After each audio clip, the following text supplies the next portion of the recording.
It was December 1962, and the winter cold was biting. 5 men stood in the deep snow, holding their breath, staring at a massive, silent relic. The stakes weren't just high, they were infinitely high.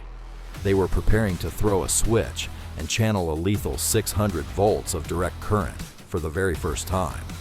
Before them stood a 59,000-pound behemoth of steel and wood, destiny-bound for the scrapyard.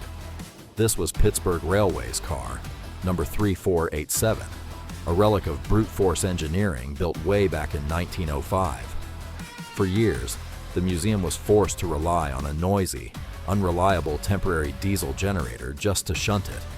But this specific crew of volunteers had a grander vision. They had spent the entire year undertaking the perilous task of reconstructing an overhead catenary line. And today, the line was active.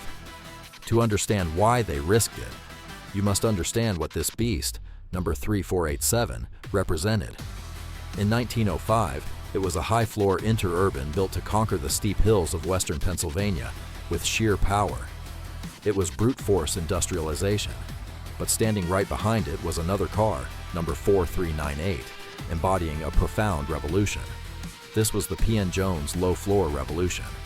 Built just 12 years later, number 4398 slashed boarding time and optimized passenger flow, making the heavy 3487 obsolete. Both cars were St. Louis Car Company products, yet they were generations apart in design. Car number 3487 only survived due to survival bias. It was too powerful to scrap. Stripped of seats, it spent its final commercial decades as a work car, hauling track materials and maintaining the very overhead wires it now sat beneath. Now, the moment had arrived.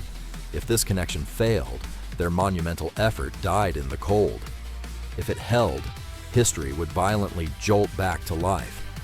5 men, 600 volts, one chance. The switch was thrown. A violent spark arced across the contact points, and then silence was replaced by a magnificent, mechanical hum. For the first time in history, the museum generated its own high-voltage power. The 600-volt gamble held.